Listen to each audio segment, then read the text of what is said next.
Shabbat Shalom. One of the most problematic verses in this week's Torah portion, the first Torah reading of the book of Braisheet, it's in the account of creation in chapter 1, verse 26. And that pasuk, that verse, begins with the words, Vayomer Elohim, Naaseh Adam b'tzalmenu kidmutenu. And God said, let us make man in our image, after our likeness. Is it the royal we that God is using in this verse, or is God speaking to others when God uses the first person plural form, Naaseh Adam, let us make man? Who is the us to whom God refers? If we maintain that God is speaking to the angels or to other heavenly beings, then are we to understand that God didn't create mankind single-handedly? That Hashem had help when it came to the creation of the first human being, Adam? So as you can see, this verse is grammatically ambiguous and theologically difficult. Today, I would like to share with you a midrash from Braisheet Rabbah that deals with the textual difficulty of this phrase, Naaseh Adam, let us make Adam, let us make man. And it's a midrash that deals with this textual difficulty in a very clever and fanciful way. Rabbi Shimon said, when God came to create Adam, the angels formed themselves into groups, some of them saying, let him be created, while others urged, no, let him not be created.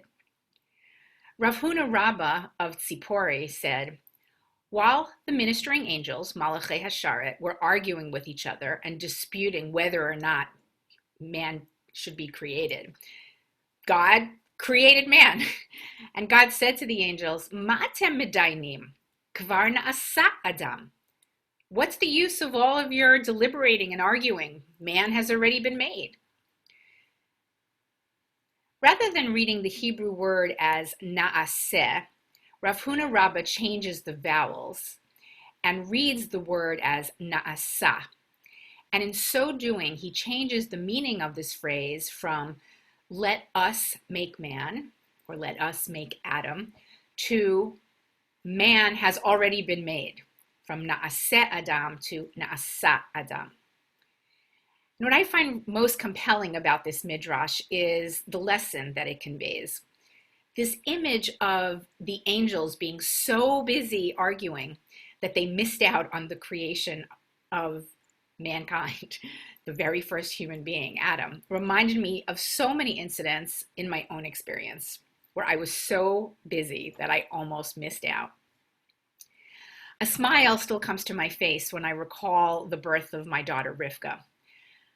After my first contraction, I went straight to the hospital because I had a history of relatively short labors. And I was admitted into the maternity ward before even feeling any heavy labor pangs. So there I was in the hospital bed, in labor, but not really feeling it, kind of chill, selecting prayers and poems for Adi to read to me with me during the more advanced stages of labor. And in the meantime, Adi was sitting in a corner chatting with the doctor about who knows what. I was half listening to them debate the relative merits of different college singing groups. Then it occurred to me that a lot of time had elapsed since the last time that anyone bothered to look at the fetal heart monitor. And I said, hello, remember me? And I asked the doctor to check. And to her surprise and mine and Adi's, I was already 9 centimeters dilated. It was time for Rivka to come into the world.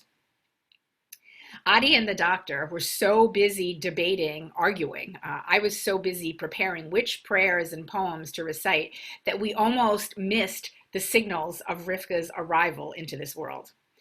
Just as the angels nearly missed the creation of Adam because they were so busy arguing with each other.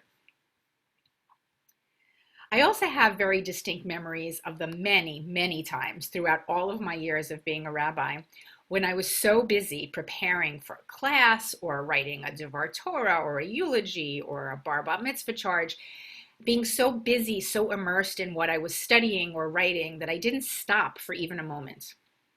not even when my children were trying to get my attention. I remember one day I was working at my computer and the school bus dropped off Ariel and Eva from school. I don't remember if Rivka was sleeping or a play date, whatever. She just wasn't part of this memory. Anyway, it was technically a day off, but I was working on a Devar Torah for the upcoming Shabbat, and Ariel bounded upstairs to tell me about his day and to sing a new song that he had learned at school. And Eva was really excited to show me her artwork. But I was so busy finishing my work that I barely looked up from my computer. And I said, I'll be right with you. I just need to finish the sentence I'm working on. Famous last words. 20 minutes later, I was ready to give the kids my full attention. And then the phone rang, and then I had to make dinner, etc. So they never quite got my full attention that day. Too little, too late. Too many times I was so busy that I missed out on sharing in my children's excitement about their day at school. Just as the angels missed the creation of Adam because they were so busy arguing with each other. And then there was the time on one of the family trips that we took to Israel. Adi and I were trying to decide whether we should stay in Jerusalem for the duration of our stay, or whether we should go to Tel Aviv. And we were so busy debating the pros and cons of each option that before we knew it, we had missed out on the whole day. Just as the angels missed the creation of Adam because they were so busy arguing with each other. So all three of these incidents are examples of what I would call na'asa moments. Just as God says to the angels in the Midrash, Kvar na'asa Adam. Adam has already been made. While the angels were busy arguing, so too I look back on these three incidents and I say, Kvar na'asa, it was already done. It was too late to bring back the hour before Rivka's birth and to fill that hour with prayer and poetry. Kvar na'asa. It was too late to bring back Ariel and Eva's enthusiasm that they had when they first walked in the door after school. Kvar na'asa. And it was too late to bring back that last day in Jerusalem. Kvar na'asa. In many respects, our Jewish tradition inspires us to be like the angels. But with respect to this midrash, I think that we're better off not emulating the angels. Perhaps we can surpass the angels by trying to prevent or reduce these types of na'asa moments in our own lives. Perhaps we can catch ourselves when we are being too busy to live in the moment, when we are so busy debating, arguing, working, preparing, planning for the future, that we miss out on the present. Perhaps we can do a better job of living each moment to the fullest, lest we miss out on all that life has to offer. Ken Yehi Retzon. Shabbat Shalom.